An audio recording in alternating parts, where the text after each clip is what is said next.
Tell me when I'm good. You're live. You're good. All right, guys. How you doing?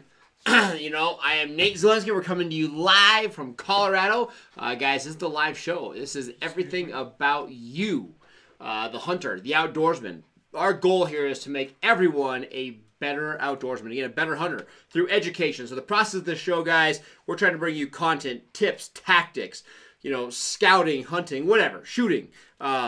Our goal, again, is to bring you updated information, current information, to hopefully make you a better shooter. As our producer, Devin Menino, just turned on the Instagram camera. Guys, for the most part today, actually, we'll be throwing live to Facebook, right? Yep. So we got a guest coming on. So if you are on Instagram, you will probably hear the content in one-sided conversation, I assume. I don't know exactly how the technology works. Devin will answer that question. But yeah, if you want to interact with our guest tonight, make sure you jump over to Facebook. So go to the Bowtech Facebook page or any of our other guests, guys. So we're going live from a lot of Facebook pages. Huge thanks to everybody participating in the show. Guys, the show is brought to you by Bowtech Archery, but we're also going live from the Bowtech Archery website, as well as the Bowtech Archery Facebook page. Going live from Diamond Archery, going live from Excalibur Crossbows, Black Gold Sights, Tight Spot Quivers, Ripcord Rest, Bass Pro Shops of Denver, Nate Zelinsky's page, guys, and a new one tonight, our guest of the night, which we're going to talk about here in just a second, Lucky Duck Decoys. So welcome, Lucky Duck. We appreciate you letting us go live from your page. And again, tonight is all about education to make you guys better hunters. So again, huge thanks to Bowtech for providing the platform for allowing us to do that. So again, I'm Nate Zelinsky. Guys, I reside here in Colorado, hunt everything I can possibly get a tag for, everything that walks. Before we bring in our guest, guys, we've got an amazing guest, the master of predators, the king of all coyotes. Guys, we got Jeff Nimnick. So we're really excited about this. I'll actually be seeing Jeff this week at a sports show coming up here in Denver. I'll be at the Denver International Sportsman's Exposition for the next 4 days or so. I'll be interacting with Jeff. I know Jeff just got done with a big coyote tournament. But guys, we're going to be bringing Jeff on here in just a minute. So make sure you bring your questions, guys. If you have questions about predators, you have questions about coyotes, everything about coyotes, I promise you, the owner of the Coyote Craze video series, Jeff, will be on here live here in just a minute. So make sure you bring those questions. But real quick, we took 2 weeks off for the holidays. So for a lot of people that have been following us and following things that have been going on, we took off for the holidays, just as our first weekend back. Last time I spoke with everyone was just before Christmas, and I had basically a week left on the Eastern Plains mule deer hunt. So we've been talking about that. I had a different approach. Again, this is my very first Eastern Plains tag that I've ever hunted for mule deer. I've been out there. I've guided some out there. I've seen some friends out there, hunted with them. But I've never personally had a tag in my pocket. It's a grasslands, little canyons, kind of a different hunt. A lot of does, animals hang out in bigger groups than I'd say the average person's used to. So it was kind of a neat hunt. Most people that had that Eastern Plains tag tried to fill that tag during the rut. So, you're talking your Thanksgiving time for these mule deer, maybe just a little earlier than that. That's when most people are filling this tag. But a lot of times these bigger bucks are nocturnal. They'll spend some time out chasing during the day. But really, until the cold hits, you really never know what's all out there. So I personally waited till the later portion of that. Basically, it breaks up into a couple different zones. And I waited until the December time to really activate this tag, just because I wanted to see when everything was out there. I wanted to wait till December to where everything is in a post-rut situation. Everything is out during the day, feeding, bedding out in the open. Really just to know what's out there, to know if there's, a giant 250-inch deer, a 200-inch deer. So I waited till a later portion of the tag just to really see what's available, see what bucks are out there. So that was kind of my strategy going into it. We were watching some really big deer. So I went out there basically the last 3-4 days of the season. And as I approached the last 3-4 days of the season, we were seeing a ton of deer. The first day I went out there, I probably saw 15 different bucks, so a lot of deer. And then the next day I went out, I ran into the deer that you don't want to see. Now, guys, people are going to criticize me for that. They're going to say I'm a trophy hunter, I'm jealous, I'm greedy, whatever you want to say it. I wanted to find the biggest mule deer on the block. I wanted to find the monster of the Eastern Plains. I was really hoping for a 200-inch deer. And then I came across this very, very nice buck. Great tines, great frame, heavy, everything that I would say 90% of your hunters are looking for. And this is the deer that a taxidermist friend of mine named Vinny Brown, we always talk about. It's the deer you don't want to see because you're hoping to find one bigger, but you can't pass it up. It's just one of those things. You cannot pass up a deer like this. So, guys, some of you have seen it, some of you have not. Devin, let's throw sort of a picture of this buck here. Guys, the next week or so, we're going to show you all the video of this deer. But you can see the buck right there. I mean, great tine depth, splits up top, great eye guards. It's a big deer. It's a very, very big deer. It's a nice deer. It was an amazing stock. Everything about it was awesome. Shot that deer with the Realm X. Amazing shot, 60 yards, 62 yards, and put that deer down. So it was exciting. It was fun. And again, I'm to the moon and back. So don't get me wrong. I'm not unappreciative. I love the deer. I would shoot him tomorrow again. I'd shoot him tonight again. Absolutely love it. But again, it's that deer that you're hoping for the massive giant deer, and you see that one, and I don't know any hunters that would pass him up. It's just that situation. You're like, man, I want the King Kong. You see that one, you're like, oh, don't even look at him. But you can't pass it up. I did a great stalk. It was crazy. I came through this field. I'm just unplugging my wire. This buck was out with probably 25 does and 5 other bucks in a big, massive field. But he's basically feeding on winter wheat out in kind of a pasture. And luckily, it was just on the other side of a hill. And there's grass growing up on all these fence lines. So I actually crawled through this giant field out in this meadow. Came up on the buck, and he was bedded down at first. And I came up to a gate, and the gate was open just by like a foot. Bunch of the does were on me. The does were kind of looking at me. The buck was still bedded down. And the does started to trot off, and the buck was still bedded. So I had to make the decision. He was just over just a little bit of a knob, so I had to go through the gate to get the shot. So as quiet as possible, I try to sneak through this gate. And actually, as I was walking past it, my release actually hit the gate, kind of made a little metal ting, and the buck stood up. At that point in time, I had an arrow knocked. I was ready. I drew back. I actually stood up to my feet just to get a little more stable. Just where I was sitting on my knees, the ground was kind of goofed up. It was hurting me. So I stood up. All the deer were there, and I shot very quickly. Made the shot and put that deer down. 62 yards. It was awesome. And there's just nothing like those. Again, I don't want to promote longer shots, but when you can watch the arrow go just above the deer's back, and you just watch that arrow drop in there into that sweet spot. There's nothing like it. It's exciting. It's awesome.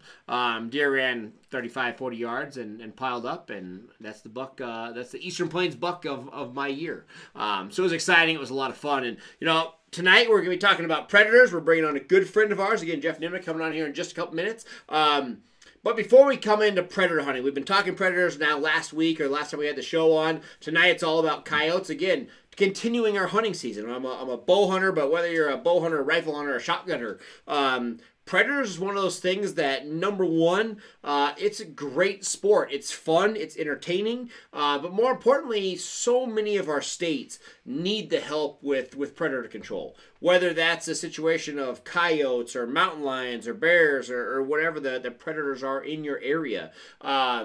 A lot of areas, I'm not saying all, but a lot of areas are in need of predator control, and it's getting way more popular as a sport, and it's a great time. It's fun, and I'll tell you start going after coyotes with archery equipment, and it's a whole new realm. So, whether you're shooting archery equipment, shooting a crossbow, it adds a whole new element to it, so it's exciting. It's a fun way to do it, and with that being said, I started predator hunting with a bow, and it taught me a lot of lessons. And the number one lesson it taught me is to be able to comfortably and very accurately shoot fast. And I would say that's probably one of my stronger suits as an archery hunter. I'm not a target guy. I can't go shoot paper all day and shoot well, but I do shoot fast. I can draw back, find anchor point, get comfortable, and let an arrow fly very, very quickly. A lot of people saw that live South Dakota hunt we did for a mule deer. That deer literally stuck his head up and I let that arrow fly. Same type of thing on this mule deer. I've seen so many times as a guide in these western states. I guided for 10 years of animals kills and opportunities walking away because people didn't make the most of those opportunities by, again, waiting too long or waiting for the more perfect opportunity. If the opportunity exists, I mean, even if it's just a small window of an opportunity, if the opportunity is there, you got to take it. So we're going to talk about that over the next couple weeks. We're going to be talking predators, but we're going to be walking through, now's the time to prep for next hunting season. As we start to wrap up all the hunting seasons, it's immediately time. Don't pack anything away. Don't rest. Get right back into it. Keep the momentum rolling. And that's one of the big goals I really preach to a lot of hunters.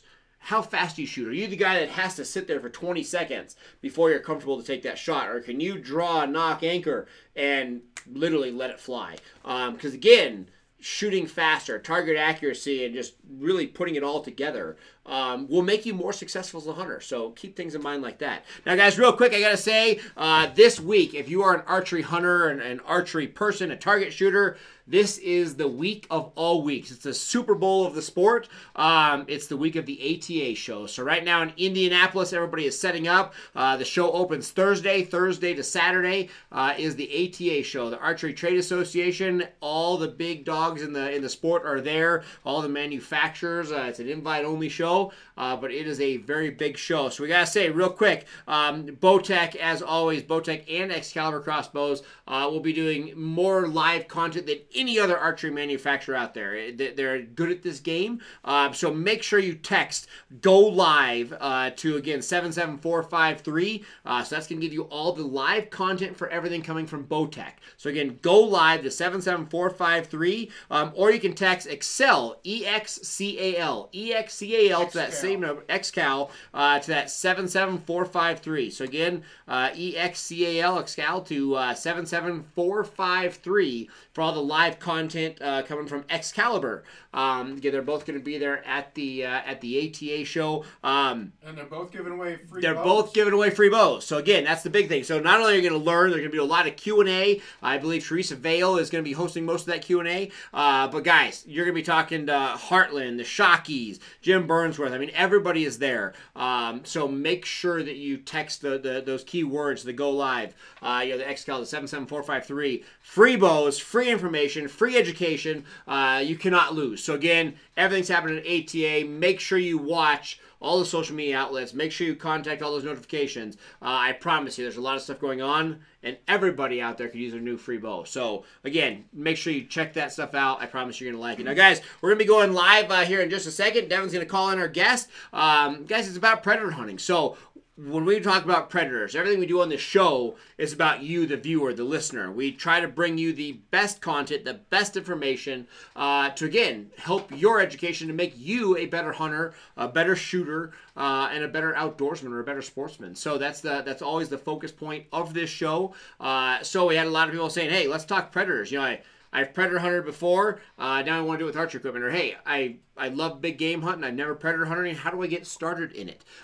So regardless, when it comes time to hunting coyotes, to hunting predators, we're going to go straight to the top. We're not talking to me, who does it a little bit. We're going to talk to the master of it, Jeff Nimnick. So, guys, we're going to bring Jeff on here. Let me grab my my headphones. And we're going to be talking to the creator, the master of the Coyote Craze video series. So, and just before we get him on, yep. That being said, at ATA, everybody from Bowtech's there, and we had an issue bringing the Lucky Duck feed on, and we greatly apologize for that. But perfect. All right, guys. So, yeah, again, Lucky Duck is not with us, apparently. But, guys, we appreciate everybody that is watching. So, guys, we're going to go live right now. So, make sure, if you have questions about predator hunting, it's live right now. You get to talk to the master, Jeff Nimnick. Guys, Jeff, how you doing today? Doing great, Nate, man. Good to be on the show. Perfect. Awesome, man. We appreciate it. You know, we've talked the last couple weeks trying to get on here. You know, I know you're very in-depth with your bowling league, as I kept giving you a hard time for, because you're really on vacation. But we appreciate you coming out. Now, you were just in Colorado, or were you in the Tri-States, or where were you at? I saw pictures of you getting stuck, chasing coyotes, tournaments. You are a very busy person in the predator hunting world. Yeah, we were just hunting in the Colorado Predator Classic, second annual. We tried to defend our title, but we came up a little bit short. But it was fun nonetheless. That's awesome. That's awesome. You know, you know, you and I have known each other maybe going on 6-8 years, something like that, and coyote hunting was big then, and now it's exploded. It seems like coyote hunting, even predators in general, is the talk of the town. I mean, it's a full blown mega sport inside of the hunting world, and you've been a part of it the whole time. I think it's really awesome that you're excelling with that. You'll be down here actually in Denver at the International Sportsman's Expo this coming weekend. So if anybody out here in the Western States, Thursday to Sunday is the ISE show at the Denver Convention Center. You're going to be doing seminars. You're going to have a booth there. But Jeff, I wanted to bring you on just for the fact of one. So many hunters hang things up. You know, they're a deer hunter, they're an elk hunter, and they quit hunting now. And a way to, you know, really increase the sport, make it longer, enhance the hunting season is to chase after predators. Number two, I think it's key to help out a lot of the deer populations, a lot of the bird populations to hunt predators, because in some situations, they're a nuisance that needs some help in that control manner. And number three, if, let's just say you're a struggling elk hunter, you know, whether that's, archery or rifle, if you can start killing coyotes, I promise you that will make you so much better of an elk hunter. Because again, let's just face it, you know, coyotes are one of those situations that they're hard to hunt. They're smart. They're scared of everything in the world. And if you can kill coyotes, you can kill all big game. There's no doubt about that.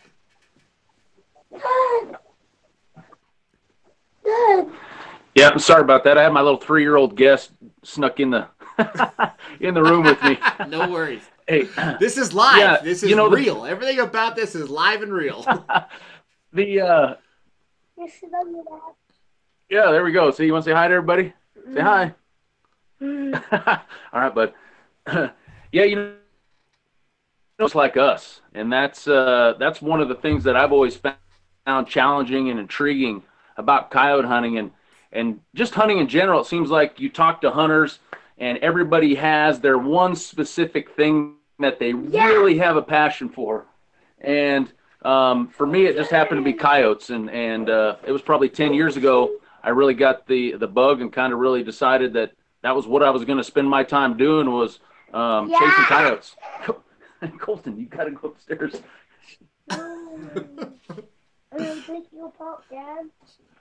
He's like, man, I want to talk coyotes, I love Dad. the family life trying to do something like this, huh?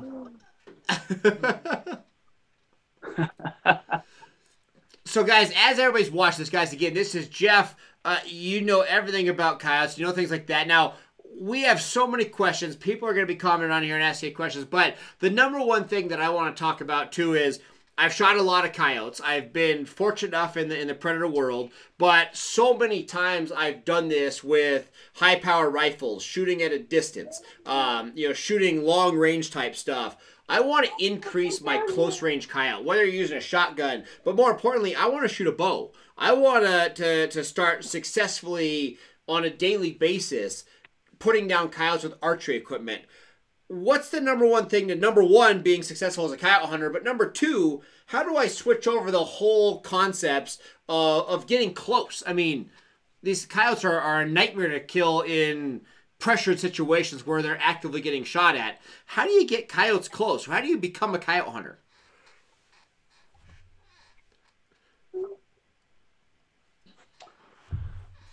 You know, getting coyotes close is almost an art form in itself.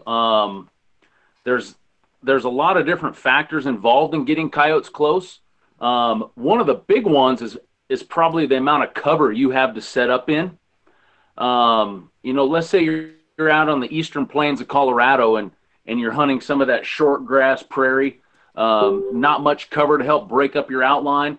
It's going to be tough, especially, shotgunning is a little bit different than a little bit less movement. You don't have to draw a bow, so it's very tough when you get in situations where there's not a lot of cover. Now you start going places where maybe the sagebrush is taller, you have fence lines and tree lines to sit in.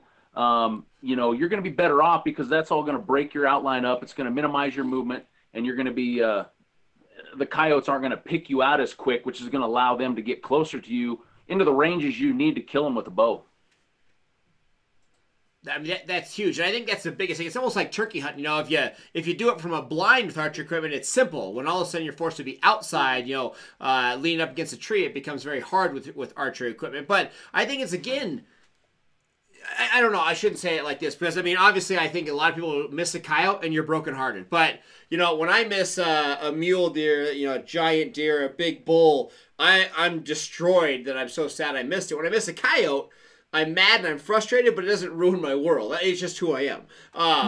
And that's where it's awesome to have that practice because again, if you are a hunter that can number one kill coyotes, number two kill them at close range with any weapon, it's gonna make you a better hunter. I think that's where it all comes into it. And I mean, again, we're trying to cram this into 15, 20 minutes, and this is really gonna be it needs to be a year series of being a successful coyote hunter. But I mean, you have calling, you have decoying, you have different setups. I mean, there's I watch your stuff, and again, I'm just repeating stuff that I've seen on your DVD series, that I've seen on YouTube, that I've seen you film TV with.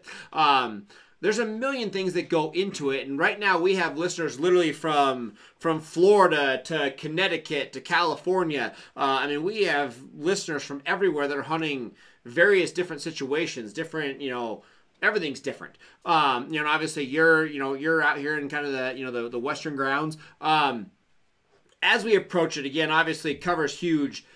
How do I start coyote hunting? Let's just start there. Let's start with the basics. Whether I'm gun hunting, bow hunting, do I start off? What calls do I use? Do I use electronic calls, mouth calls? Walk me through the basics of coyote hunting here real quick, just to start people off. I've never coyote hunted before. How do I go out hunting tomorrow, Jeff?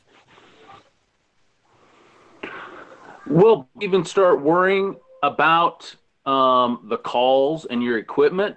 What I really stress is understanding, number one, the coyotes themselves. That's huge, no matter what you're hunting.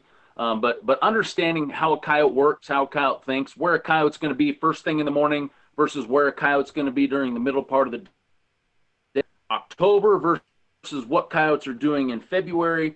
Learning that, and we could spend an hour talking about just the coyote life cycle and how coyotes think and tick. So that's the first thing. The second thing you have to really worry about is where you're going to go hunting.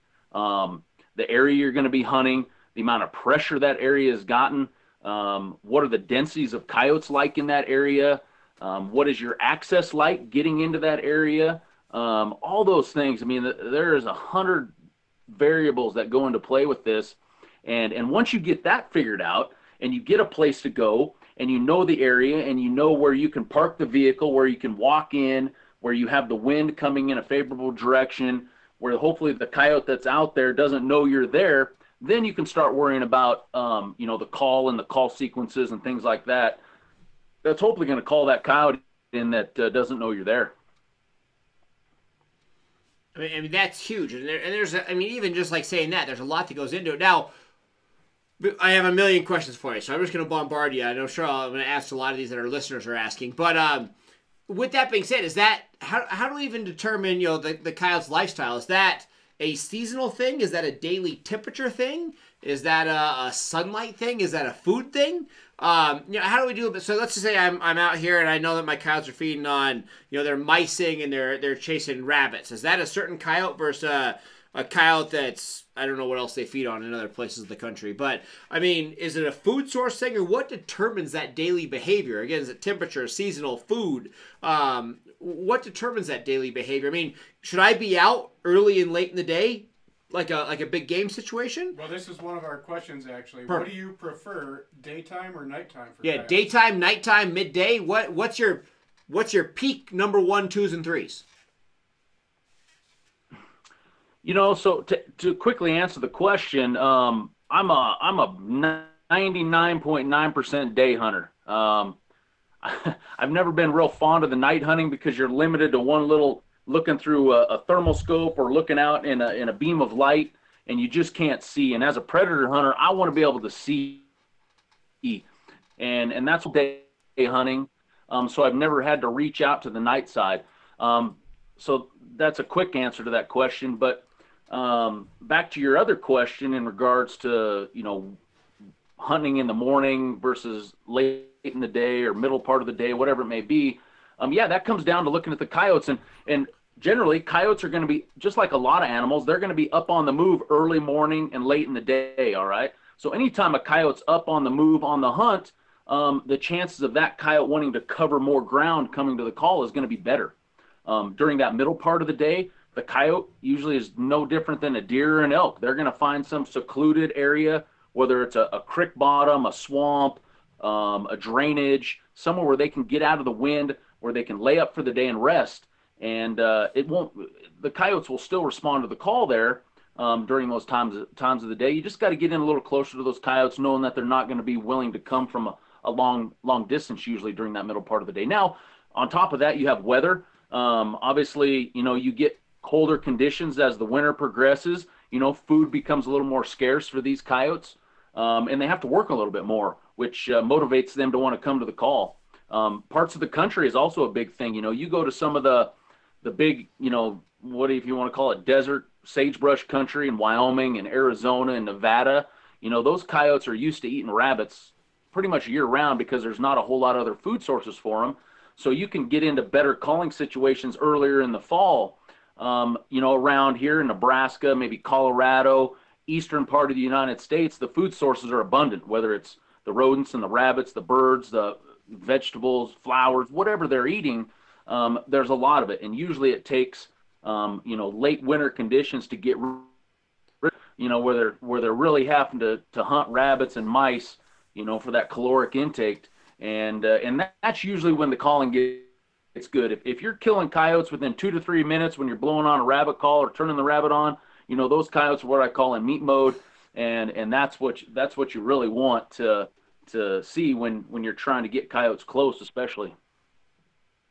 I've never turned on a call and killed a coyote in 2 minutes. Just so everybody knows that. We're on a little bit different pages there. I'm more like the 30 minute scenario type stuff. If one came in 2 minutes, I'd fall over. So no, but I mean that's good to know because I think that's the huge things that people think about. And as a hunter, I spend 80 days chasing elk this year, 85 days, whatever it was. I watched this big bull Ricky for 131 days, and I bed these elk down and these deer down at 8 a.m. and I don't touch them till 4 p.m. I think I get trained as a hunter to not play with things during the day. Hey, they're resting, I should be resting, and you get into that style, and I think it's really encouraging to people that there is a midday hunt. I think that's neat, especially for getting new hunters into the sport, whether you have youth or, different boyfriends, girlfriends, whatever. It's neat to say, oh, yeah, we don't have to wake up at 2 a.m. We can go out at 10, in the right situation, cold, perfect, calling situation, have that opportunity. Now, again, I got a million questions for you, but number one, because I get this so many times, I get questions on my phone right here. Let's just say I went down to Bass Pro Shops. I went to Cabela's, and I bought an electronic call. When I take this thing out of the package, some of them have like 50 sounds. Some of them have like 1,500 sounds. It's the most overwhelming thing in the world. As a predator hunter, and I do it, I have calls, I've done it all, but how do you choose? You know what I mean? Like the last set I had coyote hunting, I used house cats fighting. So I used, house cats fighting as a call, an electronic call, and the coyotes came running. They loved it. It's my favorite call of all time. But when you look through the list, there's more noises available now. And I think so many people get overwhelmed. You know what I mean? You pull up an electronic call and you look at the options, and there's so many different sounds and noises.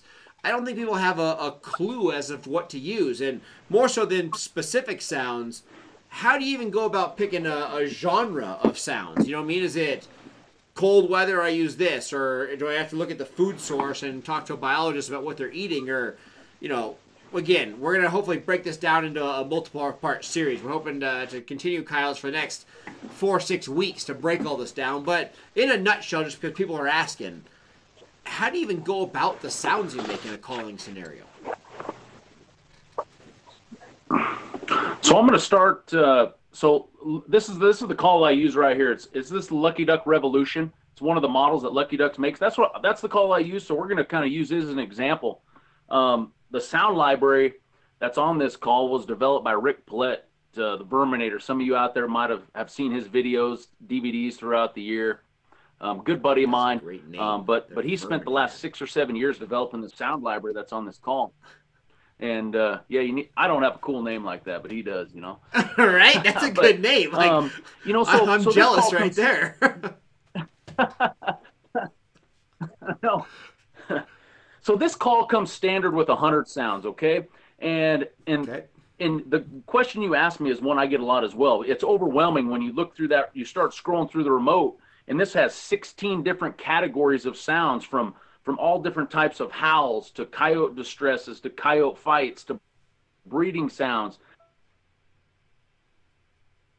Oh, just a ton of sounds here. So the easiest thing to do is I like to break all these into three categories of sounds. The first one is what I call your prey to your jackrabbit, your cottontail, your bird, your rodent, maybe some livestock distresses, any big game distresses.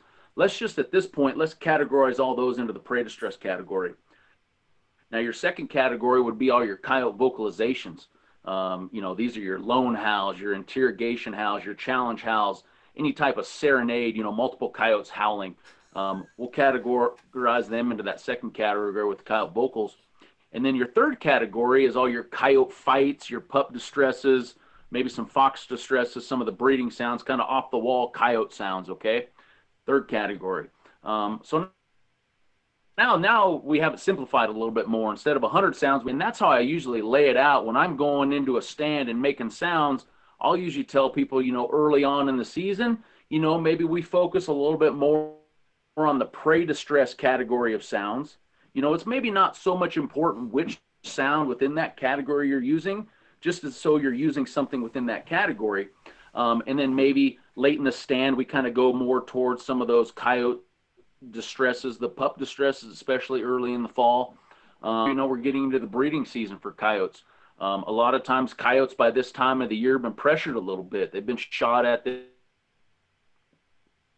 These coyotes are a little smarter now. So instead of going back to the prey distress category this time of year, I may focus a lot more on the coyote vocalization categories and the coyote fight, mix a lot of that in my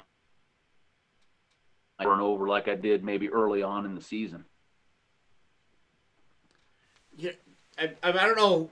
I don't even know where to go from that. I'm already almost lost. You know what I mean? Like, I didn't even know there was that option. Like, you're talking serenades and different pitches of howls, and I mean, I would, and I think that's huge to know because I think so many times I use what I would call a locator call, which is like a howl, you know, to hopefully find some dogs in the area. That I always go to the prey. You know, my whole thing is always the, you know, again, whatever, the crows, or you go to the jackrabbit, or, you know, the cottontail, or all that kind of stuff. And that's always been, you know, the mice. But that's always been my thing is try to find one locate early and then immediately go to prey. And I think I never thought about the other categories. I think that's huge. And simplification is everything. I mean, because again, once you get overwhelmed with it, you lose the motivation or the confidence, and you're immediately lost. And that's where you're going to really start to struggle. So I think that's huge to have that opportunity to break it down and go from there. And I'm sure once you find a couple of your favorites, I'm sure that's going to help you out and build that to where, yeah, you can start off with, you know, maybe out of 100, maybe you have your top 5, and that's going to make you more successful. Now I will say too, as a person, I'm reading some comments, you have a lot of people that are, whether you call it old school or selective, using mouth calls, hand calls versus the electronic calls.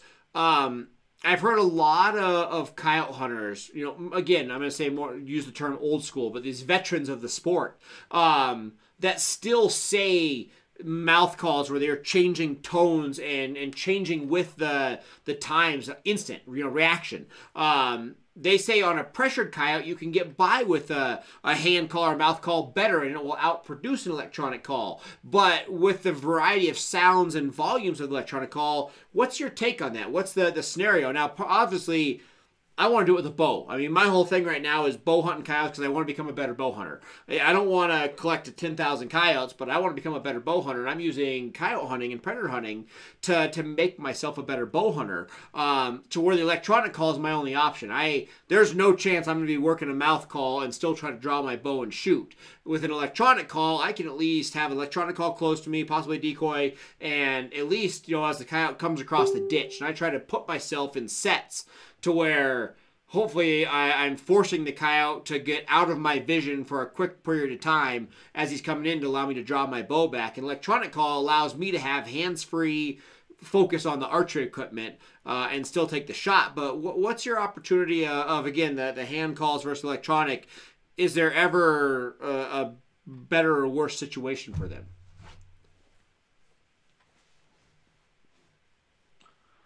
You know, there's been people killing coyotes for 100 years with hand calls. You know, nothing wrong with it. The great thing about hand calls is it's a low level of entry. You know, $20 and you can have a hand call and you can go out there and kill coyotes. You know, one of the main downsides to hand calls is exactly what you just mentioned. When a coyote's coming to the call, they are focused on sound. And when the sound's coming right from your face, guess what they're looking at? They're looking right at you. So it's very tough sometimes if you get yourself in the wrong situation when that coyote's coming in, that he's going to pick you out pretty quick because he's already focused right where the sound's coming from. Variety of sounds that you can make with a hand call.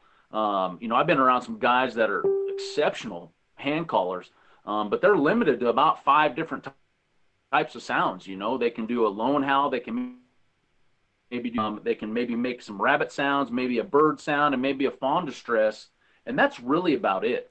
You know, and that's really where the advantage of an e-call comes in, is with those 2 categories, being able to get the sound and the e-caller out away from where I'm sitting and use a remote. Now that coyote's focus is on the sound, and if you're doing everything you're supposed to do over where, you know, your hide is, that coyote's never going to know you're there when you shoot him. And the second thing is the variety of sounds that you can get. You know, on these Lucky Duck calls, out of those 100 sounds, almost 6, which is huge. This is pressured coyotes, and how do I call these pressured coyotes in, and what sounds do I try to use? You know, there's no magic secret to calling in pressured coyotes that have been hunted hard all year. But if there was one thing I would do to try to call in these coyotes, it'd be use nothing but these coyote-based sounds, the coyote fights, the howling, the breeding sounds, you know, everything that encompasses that. And that's really where an e-call will shine, especially one like a Lucky Duck that has a huge variety of those coyote-based sounds that you can use later in the season when coyotes aren't just running into the rabbit anymore. And that's huge. I think as the sport grows so much, you see that. I mean, you know, you have coyotes where I'm hunting, you know, where it's a lot of cattle land, where it's strictly they got to go because cattle's the mainstay of the land. I mean, you literally hit your brakes going 60 miles an hour, and a coyote a mile away is going 50 miles an hour away from you. You know, these are the type of dogs that, you know, have so much hatred towards them that they're impossible to call. I set up on these, and again, I'm old school. You know, I'm strictly, you know, I'm prey. I'm the rabbit in the distress. That's what I got. You know, and they don't have any interest in mine. I don't think, you know, a lot of hunters don't think about how much the coyote sounds will work in those situations and how that's an excelling point of that. Now, Jeff, we're running out of time here. I got a lot of questions, but you know, real quick, I'm gonna do my best to force you to come back on this show as much as possible over the next month or so, because I want to talk more coyotes. I want to build up the whole concept of this. But real quick, where do people get the information? Things we're talking about tonight, the concepts here, the Coyote Craze videos. Do we go to a website? Do we go to a retailer? Do we just watch them on YouTube? Where's the best place to learn from you? Again, everything I know about coyotes, I have learned from you, and I think everybody else should do the same. Because again, I think it's a sport that's underrated, it's underlooked upon, and I think people it'd blow their mind to take the opportunity at some predator hunting, more than likely, easily, affordably, and near where they live. Well, first of all, you need to have a longer show, all right? Second of all, people can go to my website. My website is coyotecraze.com. On there's links to my whole YouTube channel, which is basically Coyote Craze videos on YouTube. Lots of instructional videos on there, but there's also just some fun watching coyotes get whacked. You know, everybody loves that. But also on my website as well, there's links to magazine articles I've written over the years. Obviously, those are all instructional. And then information about the coyote school that I put on here in Nebraska. So yeah, tons of information on the website. That's probably the best place for people to go. if they're looking to get a few tips and pointers on going out. Absolutely. So now, guys, I'm going to be spending some time in the next week, actually in the next 5 days, with Jeff, and again at the International Sportsman's Expo. I'm actually going to sit down in his booth. I'm going to chase him after a couple of seminars, and we're going to do some content live at this show that will be airing next week during the show. And I'm hopefully going to have Jeff back on here again over the next 3-4 weeks, and we're going to break this down. This is basically the intro to coyotes, is what I wanted to call this. This is our first show heavily talking coyotes, and literally over the next 2 or 3 shows, we're going to be talking in more depth about this. We're going to be talking about the breeding season. We're going to be talking about hunting a warm year like we're having right now, a really warm winter where things are different. We're going to talk about those freezing, gnarly 20 below type days, how we approach coyotes in that type situation. So again, guys, everybody that's watching, this is the intro to coyotes, if you will. Over the next several shows, we're going to break it down in more depth. Again, this could be a 400-hour show to talk about everything there's with coyotes. It's a large sport. There's a lot to it. There's a lot of education put forth towards these animals in pursuit of them in the hunting world. So guys, this is just the intro to hunting show. Guys, we brought on literally the master of hunters, the master of coyotes, I should say, as well. Jeff here to have it. Again, it's all about the Coyote Craze video series and coyotecraze.com.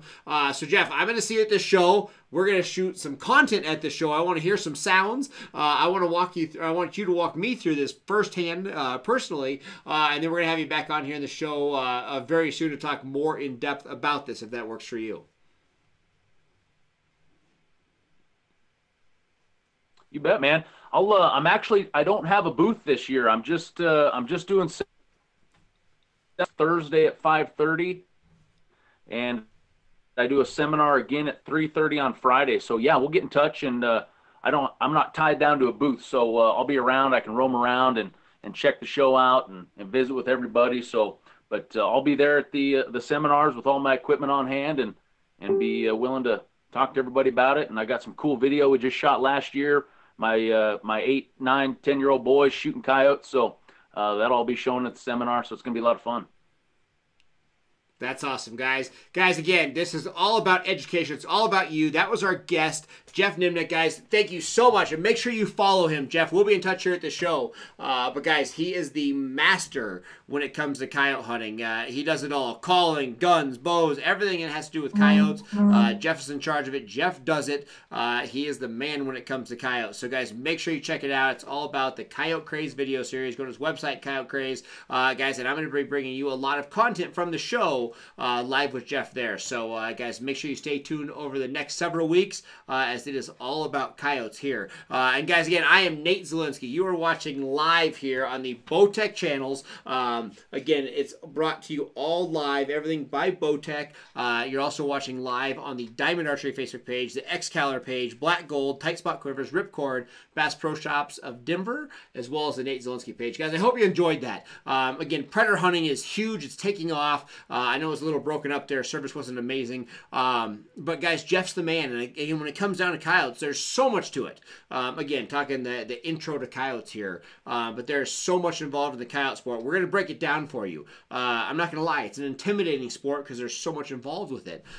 Decoys, calling, and obviously a million sounds with the calling. But over the next couple weeks, we're going to break it down, hopefully make it simpler, and hopefully make you more successful as a coyote hunter. So, again, we're going to break it all down there. Again, we'll be going live as we do every single week, live at 7 p.m. Pacific, right here on the Bowtech Facebook page. A huge thanks to Bowtech for going live with us. Guys, and we also have a couple waterfowl hunts coming up here over the next couple weeks that we're going to be doing with archery equipment. So, a lot of stuff going on, and kind of in that shoulder season as we're taking advantage of all the small game opportunities, wrapping up some of the big game opportunities, and planning already for the next season's big game hunts. So, guys, again, we got a lot going on. Make sure right now, text all the keywords to our channel right there so you get notifications, because right now, the Super Bowl of archery. The ATA show starts Thursday, Friday, Saturday. Again, you are texting GO LIVE to 77453 as well as XCAL, EXCAL. So again, GO LIVE and XCAL to 77453. Giving away bows, and I promise you, a lot of information, a lot of Q&A. The best hunters in the world are right there in the Bowtech and Excalibur booths. It's not something you're going to miss. So again, make sure you text those keywords. Guys, we'll see you next week. I'm Nate Zelinsky.